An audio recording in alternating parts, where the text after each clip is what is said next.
Istriku Gadis SMA. S2. Bab 133. Memem, begini, kalau saya boleh tahu, nama Mbak siapa ya? Fandi malu-malu bertanya juga pada gadis itu.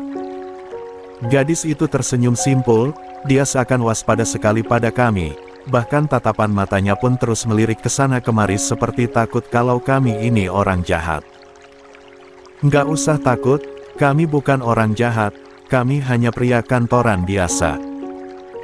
Kami ingin bertemu dengan Mbak karena memang ada sesuatu yang ingin kami tanyakan. Fandi langsung menepis kewaspadaan gadis itu dari kami. Maaf, apa yang ingin kalian tanyakan pada saya? Kita bahkan belum pernah kenal sebelumnya, jadi gak mungkin kalau saya ada sangkut pautnya dengan kalian.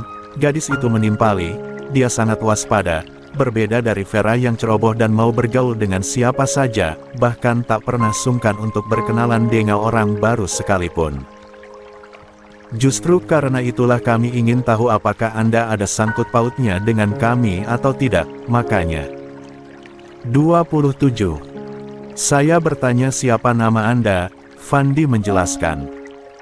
Gadis itu terdiam, dia masih saja tak mau menyebutkan namanya, dia sama sekali tidak mau mempercayai. Kami. Hal itu membuat aku dan Fandi agak kesal. Tinggal sebutkan nama doang sih, apa susahnya? Aku dan Fandi kembali saling bertatap, kami harus mengetahui identitas gadis itu dengan cara lain. Aku mengangguk saat Fandi memintaku untuk bertanya hal lain pada gadis itu. Maaf sebelumnya kalau kamu merasa gak nyaman, tapi perlu diluruskan lagi bahwa kami ini bukan orang jahat, kami hanya ingin bertemu dan mengobrol sama kamu, gantian aku yang berbicara. Gadis itu beralih menatapku, aku sedikit menundukkan kepala menghindari tatapan matanya. Begini, apa kamu pernah punya saudara kembar? Tanyaku. Kenapa tanya itu? Dia balik bertanya. Hanya ingin tahu saja, jawabku. Dia berpikir sejenak, lalu menggelengkan kepala. Saya anak tunggal dan gak punya saudara kembar, jawabnya datar. Aku dan Fandi sedikit kecewa mendengar jawabannya. Jika memang seperti itu, berarti dia memang bukan kembaran Vera itu. Oh begitu ya, kalau gitu saya minta maaf. Mungkin saya salah orang, saya kira kamu kembarannya, tapi ternyata cuma mirip saja. Aku menimpali dengan rasa kecewa. Bukan hanya aku yang kecewa, tapi Fandi pun terlihat sama kecewanya seperti aku. Karena kamu bukan seseorang yang ada hubungannya dengan teman kami, maka saya dan teman saya meminta maaf karena telah mengganggu waktu kamu. Kami permisi. Aku berdiri dari dudukku, begitu juga Fandi yang ikut berdiri. Kami berbalik bersiap untuk pergi, tapi... Tunggu. Ucap gadis itu, dia menghentikan kami untuk pergi. Kami berbalik padanya. Teman. Teman siapa maksudnya? Tanyanya, seakan ingin tahu. Teman kami, dia punya wajah yang persis seperti kamu, makanya ketika kita bertemu di kafe kemarin saya terus menatap kamu, karena kamu memang mirip sekali dengannya. Aku menjelaskan. Apakah teman kalian itu bilang punya saudara kembar? Tanyanya lagi. Benar, dia bilang punya adik kembar, tapi terpisah sejak usia 3 tahun, jawabku. Dia sedikit terkejut mendengar jawabanku, terlihat sekali dari ekspresi wajahnya. Apa kalian punya fotonya? Dia bertambah penasaran. Tentu. Aku mengeluarkan ponselku dan menunjukkan foto Vera padanya. Seketika, dia membulatkan matanya lebar-lebar saat melihat foto Vera di ponselku. Dari ekspresinya itu aku. 28. Sudah yakin kalau dia memanglah adik kembarnya Vera. Dia, siapa namanya? Gadis itu mulai gugup. Veranda Rosa, jawabku. Setelah aku menyebutkan namanya, mata gadis itu berkaca-kaca, aku dan Fandi duduk kembali bersamanya. Brak. Dia meletakkan ponselku dengan sangat kasar di depanku, kemudian berdiri. Aku dan Fandi terkejut dibuatnya.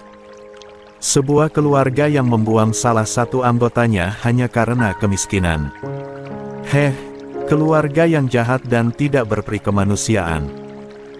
Mereka memberikan salah satu anaknya kepada orang lain dengan alasan itu, padahal di luaran sana masih banyak orang-orang miskin yang mampu mengurus banyak anak mereka tanpa takut anak-anaknya kelaparan. Mereka memisahkan putri kembarnya dan lebih memilih untuk mengurus sang kakak kembar daripada adik kembarnya, padahal mereka tahu keduanya membutuhkan kasih sayang mereka. Dasar orang tua egois. Gadis itu berkata dengan penuh kemarahan, namun air matanya juga mengalir. Aku dan Fandi terkesiap mendengar omongan gadis itu. Secara tak langsung dia telah menceritakan masa kecilnya yang sama persis dengan cerita dari Vera. Aku diberikan kepada orang lain dengan harapan bisa hidup jauh lebih baik daripada saat bersama mereka. Tapi buktinya apa? Aku malah dijadikan seorang pembantu di rumah mereka, disiksa ketika aku melakukan kesalahan dan terkadang aku gak diberi sesuap nasi sebelum aku menyelesaikan pekerjaanku di rumah itu. Orang tua macam apa yang telah memberikan kehidupan buruk untuk anaknya? Dia menangis, amarahnya tak dapat dikendalikan. Selama 20 tahun hidupku aku habiskan dengan menderita bersama mereka, hingga akhirnya aku gak tahan lagi dan memilih untuk melarikan diri dari rumah yang bak neraka itu dalam keadaan yang memprihatinkan. Aku hidup di jalanan, mengais makanan dari tong sampah dan menjalani sebuah kehidupan yang gak layak disebut hidup seorang manusia. Aku gak tahu gimana aku bisa sampai ke kota ini. Aku terus berjalan setiap hari setiap malam sebagai gelandangan, kadang aku mengamen untuk menyambung nyawaku ini. Sementara aku hidup seperti itu, kembaranku justru hidup nyaman dan bahagia bersama orang tua kami. Apakah itu adil? Dia berbalik pada kami, sorot matanya menunjukkan kebencian yang mendalam terhadap keluarganya, walaupun air mata tak henti keluar dari sudut matanya. Dia menangis, namun juga sangat marah, sulit dijelaskan dengan kata-kata. Mendengar kisah hidupnya membuatku dan Fandi terasa sedih dan ingin menangis. Berarti selama ini dia memang hidup dalam penderitaan, bukan kebahagiaan bersama orang tua angkatnya. Dia lalu menunjuk foto Vera yang ada di ponselku dengan jari telunjuknya dan mengatakan, harusnya dia yang mengalami hal itu, harusnya dia yang menjalani penderitaan itu, bukan aku. Kenapa Tuhan gak adil sama aku? Kenapa? Dia meluapkan emosiannya tanpa ragu, dia juga tak malu meskipun semua pengunjung restoran menonton dirinya. Kemana dia? Kenapa kalian gak sekali aja bawa dia dan orang tuanya kemari? Supaya aku bisa menghukum mereka dengan hukuman yang setimpal. Dia memarahi kami, seolah kamilah yang salah. Tenang dulu. Duduk dulu ya dan minum airnya, supaya kamu lebih tenang. Aku agak takut menghadapi kemarahan orang seperti ini, kemarahannya seolah telah ditahan selama puluhan tahun. Aku memberikan segelas air minum padanya, tapi... Prang! Dia menepis tanganku hingga gelas di tanganku terjatuh ke lantai dan pecah, seluruh airnya tumpah. 29. Aku dan Fandi langsung berdiri karena tak menyangka dia akan melakukan hal sekasar itu. Hal itu juga membuat semua orang tak kalah terkejut, mereka menatap gadis itu ngeri. Gak usah sok baik. Panggil dia supaya datang kemari, kalau perlu dengan orang tuanya sekalian, biar mereka tahu seperti apa anak yang mereka buang ini. Pintanya dengan kemarahan yang meluap-luap. Panggil dia sekarang. Titahnya lagi, suaranya sangat lantang dan keras. Aku ingin sekali menamparnya atas perilaku buruknya ini, tetapi aku mencoba untuk tetap tenang, mengingat dia adalah seorang wanita, bukan lawanku. Maaf, tapi, walaupun dia diminta untuk datang kemari berkali-kali pun dia gak akan pernah datang, ucapku pelan. Kenapa? Karena dia takut aku balas dendam dan membuat hidupnya hancur. Hah? Aku menggeleng, bukan, jawabku. Terus kenapa? Dia takut aku kembali ke rumahnya dan mengambil kebahagiaannya. Aku menggeleng lagi. Dia sudah meninggal, jawabku. Mendengar jawabanku, seketika dia tercengang, kemarahannya yang tadi meluap-luap itu seolah sirna, dia terlihat lemas. Seluruh keluarga kamu sudah meninggal, tambahku. Apa? Ibu dan bapak juga? Tanyanya mulai terisak lagi. Aku mengangguk, orang tua kalian meninggal saat Vera masih SMP, meninggalkan dia dan dua adik kalian, bahkan Vera dan dua adikmu itu meninggal dalam insiden pembunuhan yang terjadi 5 tahun lalu. Aku menjelaskan. Ya Tuhan, kakak. Jeritnya kemudian, tubuhnya luruh ke lantai, dia menangis histeris. Aku dan Fandi segera menghampirinya untuk menenangkan, semua orang juga menjadi iba padanya. Dia menangis meraung-raung dan menjerit setelah tahu fakta bahwa keluarganya semuanya telah tiada dan tidak ada yang tersisa. Ibu, bapak, kakak, adik-adikku. Ya Allah, kenapa kalian meninggalkan aku sebelum kita bisa bertemu lagi? Oh Tuhan, kenapa kau tak adil padaku? Dia menjerit histeris, aku dan Fandi pun ikut menangis. Malang sekali nasibnya, sudahlah menjadi korban kekerasan, ditinggal keluarganya pula tanpa sempat bertemu lagi dengan mereka. Karena tak mau membuat kericuhan di restoran itu, aku dan Fandi membawanya masuk ke dalam mobil dan meminta maaf pada para pegawai di restoran. Aku dan Fandi membiarkan dia menangis sepuasnya di mobilku, hati kami teriris mendengar suara tangisnya, aku sungguh tak tega. Jika saja boleh, aku pasti akan memeluknya untuk menenangkan dia, namun aku sudah beristri, tak mungkin aku memeluk wanita lain. Dia masih menangis di kursi belakang, tetapi menutup mulutnya untuk meredam suara tangisnya yang akan membuat orang-orang mengira kami menyakiti seorang wanita di dalam mobil. 30. Aku menoleh ke arah Fandi, dia tampak sangat sedih, itu pasti. Setidaknya kehadiran Farah sedikit banyaknya mengingatkan dia pada kematian Vera yang tragis. Cukup lama Farah menangis, perlahan dia pun berhenti dari tangisnya dan menyeka air mata dengan tisu yang aku berikan. Bisa tolong aku menemui kakak? Tanyanya masih terisak. Kamu yakin? Tanyaku. Ya, aku rindu kakak, aku ingin bertemu dia dan memeluknya, jawab Farah. Lalu dia kembali menitikan air matanya. Baiklah, kita akan pergi menemui Vera, kamu bisa bertemu dia lagi setelah puluhan tahun berpisah, aku menyanggupi. Lu mau ikut? Aku bertanya pada Fandi yang sejak tadi diam. Ya, gue mau ikut, gue juga pengen ketemu dia, jawab Fandi, menyeka air matanya. Aku pun melajukan kembali mobilku menjauh dari restoran, sedangkan mobil Fandi dibiarkan begitu saja di tepi jalan. Aku akan membawa mereka ke tempat peristirahatan terakhirnya Vera, makamnya. 31. Aku dan Fandi mematung di tempat kami melihat Farah menangis kencang di samping makan Vera dan adik-adiknya, dia memeluk nisan Vera dan terus menyebut nama orang yang dibencinya selama puluhan tahun. Itu. Manusia mana yang tidak akan bersedih ketika tahu orang yang dibenci sekaligus disayanginya telah tiada. Dia memendam kebencian dalam hatinya selama itu pada Vera dan keluarganya, tapi tanpa dia tahu kalau orang-orang yang dibencinya sudah tak ada. Kasihan, ucap Fandi, dengan mata tertuju pada Farah yang masih memeluk nisan kakaknya. Ya, nyesek banget kalau jadi dia. Lama banget dia memendam kebencian, tapi sekarang dia malah tahu kakaknya meninggal, kalau gue jadi dia pasti bakal sesakit itu juga, tuturku.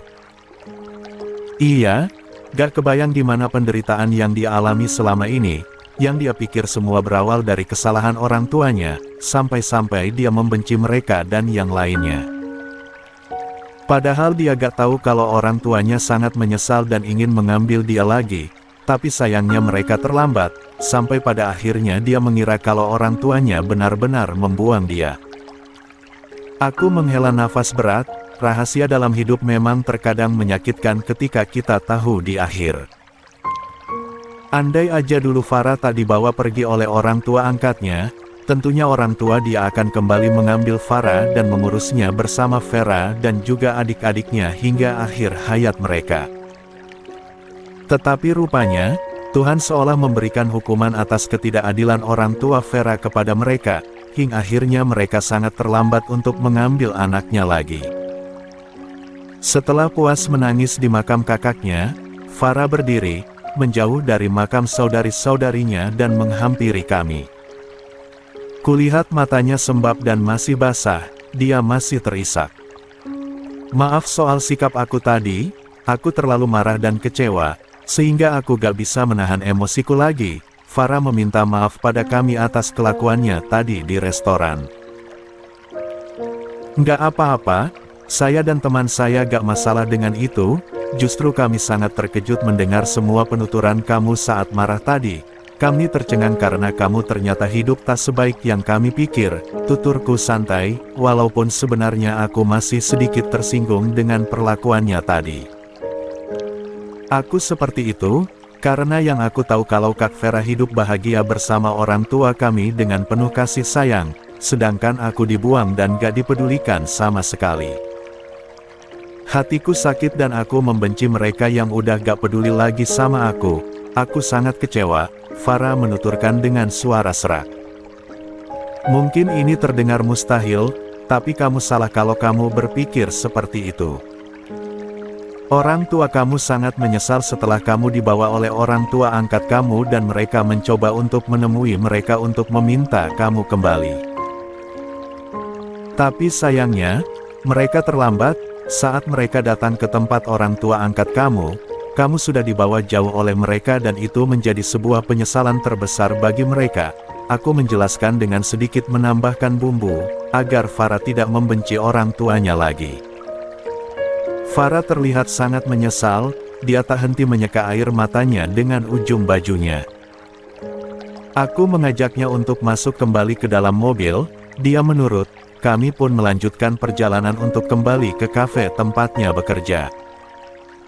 Selama perjalanan itu, kami tidak membahas apapun lagi. Farah masih menangis dalam diamnya, kesedihannya seakan tiada akhir. Sementara Fandi, dia memainkan ponselnya, sepertinya sedang berbalas pesan dengan Laila.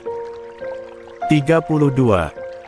Aku sesekali akan melihat Farah dari kaca mobil, untuk memastikan kalau dia baik-baik saja setelah mendatangi makam Vera. Hanya sekitar 20 menit perjalanan, kami sudah sampai di depan kafe tempatnya bekerja. Aku khawatir dia akan kena tegur jika keluar terlalu lama. Oh iya, nama kalian siapa? Kita belum berkenalan tadi, Farah meminta berkenalan. Saya Jason, sahabat Vera semasa SMA, aku memperkenalkan diri. Saya Fandi, sahabat semasa SMA-nya juga. Fandi juga memperkenalkan diri, namun tidak mengakui bahwa dirinya mantan kekasih Vera. Salam kenal, aku Faradina Rosa, panggil Farah aja, dia lalu memperkenalkan dirinya. Kali ini dia kembali seperti Farah yang aku lihat pertama kali, sopan dan lembut. Aku tersenyum.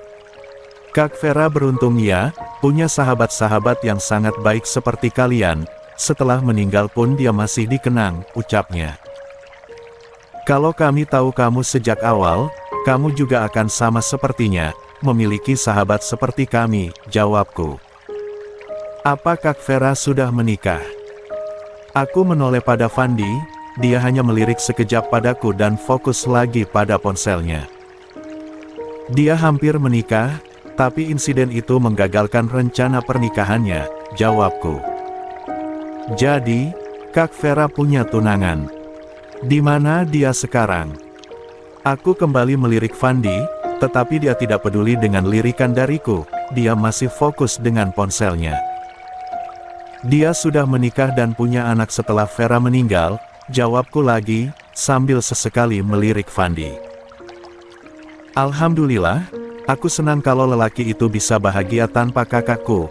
Aku takut kalau akibat kematian kakak dia akan terpuruk lama dan enggan menikah. Aku tersenyum, dia juga sempat terpuruk cukup lama, tapi kemudian seorang gadis datang dan berhasil mencuri hatinya, membangunkan gejolak asmara dalam dirinya, lalu mereka menikah dan hidup bahagia sampai hari ini. Alhamdulillah, semoga hubungan mereka selalu harmonis dan bahagia. Amin. Kalau Kak Vera sama kalian sekolah bersama, itu artinya kita seumuran ya, jadi gak perlu pakai bahasa yang formal. Boleh gak kalau kita bicara seperti teman? Tanyanya lagi. Tentu, kita bisa berteman tapi gak lebih dari itu, karena kami berdua sudah menikah, jawabku, langsung mengakui status pernikahan kami. Farah terkekeh dengan menutup mulutnya, aku dan Fandi saling tatap, apa yang lucu dari jawabanku? Kenapa dia terkekeh seperti itu? Aku dan Fandi saling menggeleng karena tak mengerti. Memangnya, siapa yang mau menjalin hubungan lebih dari teman? Aku juga gak mungkin bisa menjalin hubungan seperti itu dengan lelaki lain, karena aku sendiri udah menikah dan punya anak, jelasnya. Aku dan Fandi terkejut setelah mendengar pengakuannya, tentu saja kami terkejut karena dia ternyata 33. Sudah berkeluarga, bukan seorang gadis lagi. Aku berbalik ke kursi belakang, kamu udah nikah? Aku kira kamu gadis, aku bertanya dengan masih tak percaya. Iya, aku udah nikah 8 tahun yang lalu, udah punya satu anak cowok umur 7 tahun.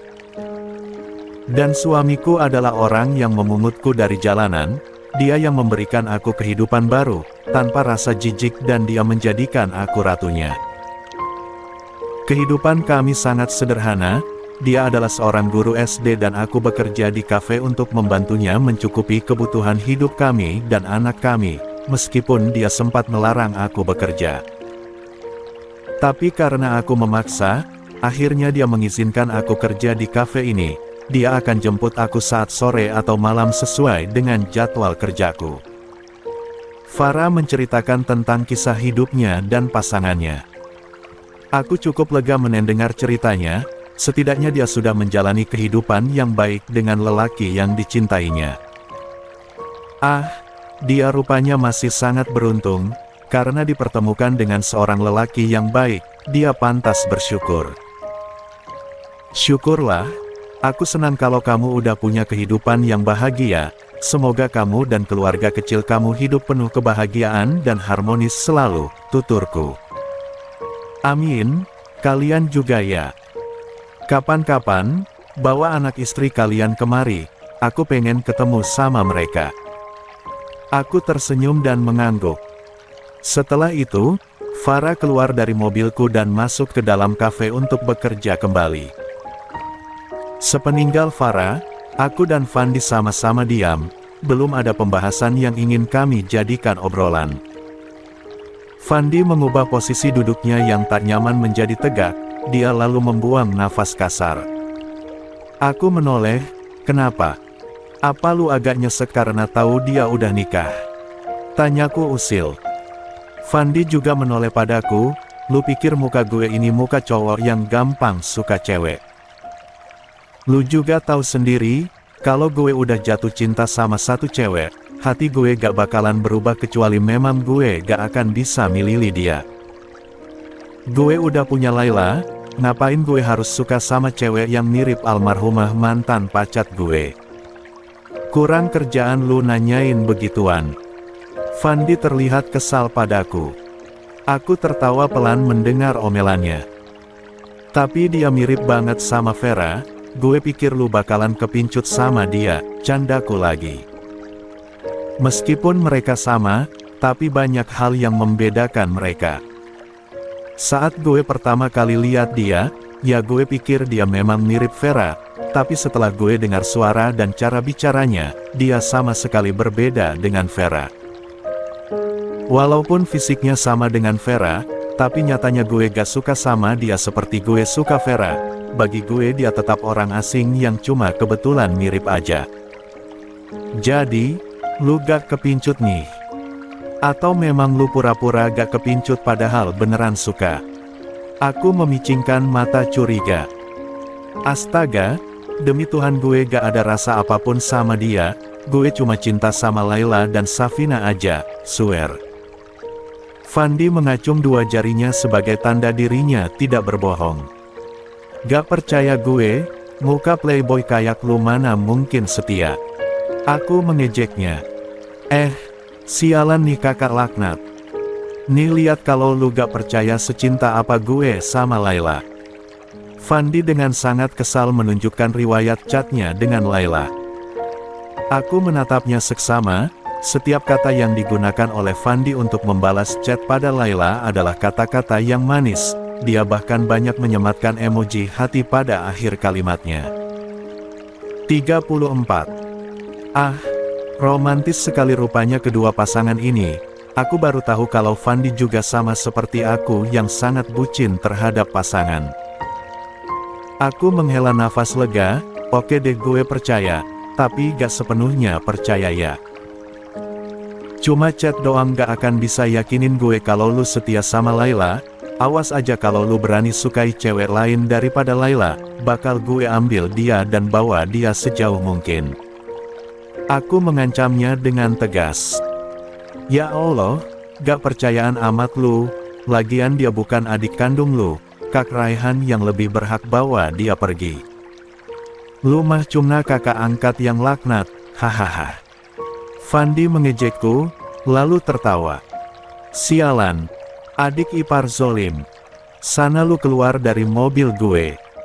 Aku balik mengejek, sambil menendang dia keluar dari mobilku pelan.